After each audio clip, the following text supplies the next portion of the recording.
มันหวานชนอะไรเฮ้ยยูสมายยูสปันยังเยอะ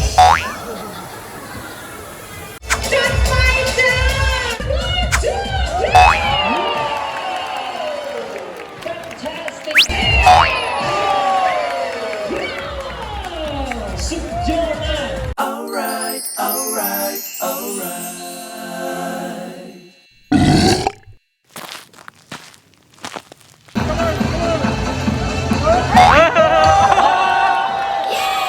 น้ำเงินเล่นดี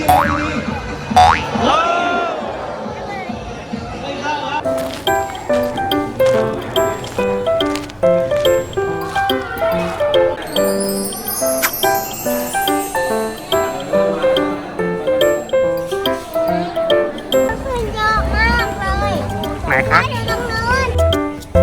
ไปไหนหรอป้าป้านี่หนูจะพาไปไหนป้าหน่อย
มาด้วย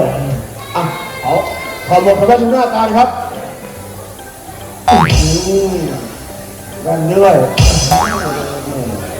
หล่อจริงๆไม่ได้เจอกันนานครับผมขออนุญาตฮิปฟ้าฮิปฮอปฮิปฟ้าแน่อันนี้ก่อนคนดูมาเยอะนะยิ้มมันหวานชนอะไรเฮ้ยยูสมายยูสปันยังเยอะให้ยิ้มครับยิ้มหวานแหมต้องตี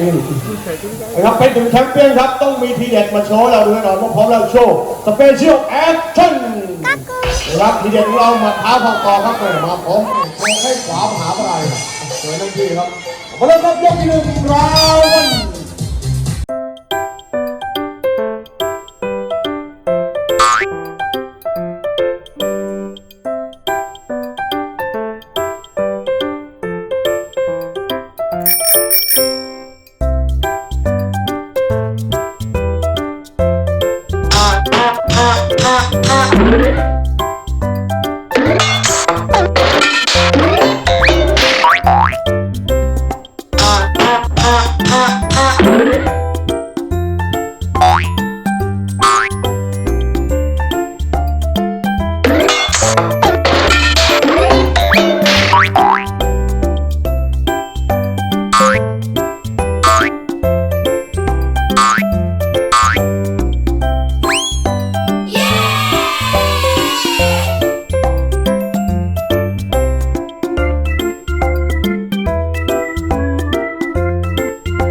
ด้วยนักมวยนอนด้วยครับแหมเราเป็นที่ว้าอยู่นี่อ่ะเอากระเป๋าให้กรรมการกระเป๋านี้ใช่ไหมครับเนี่ยหูฟังธรรมชาติครับแม่ขึ้นเมืองไทยนะครับดรไหวไหมครับดรสายหน้าบอกไม่ไหวครับกรรมการตัดสินการขันครับแชมป์1-2ตายยังติดใจมา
เสียงเพลงได้ครับชิเฮ้ชิชิ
เป็นผมนะ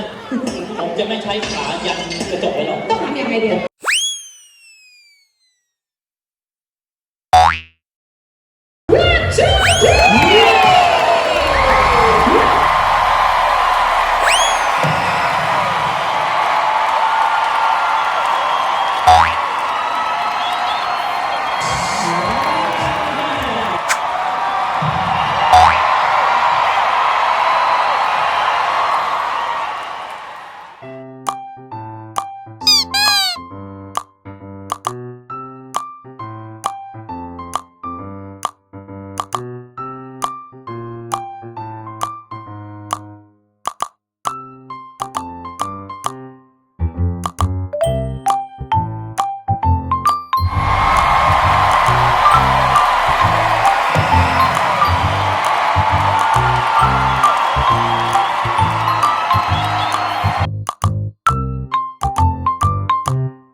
Happy birthday to you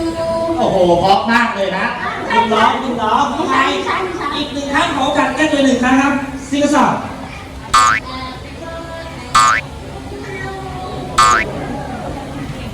Happy birthday to you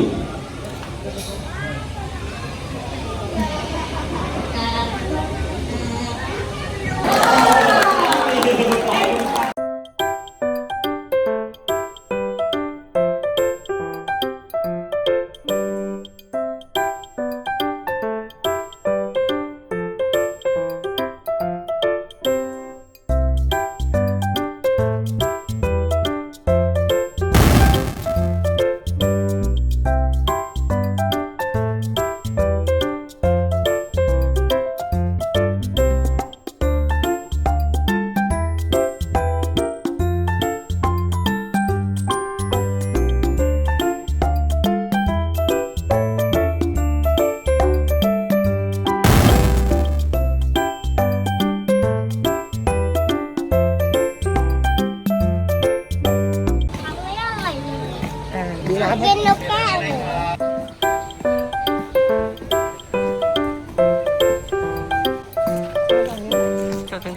แล้วเขาหน้ากันนะ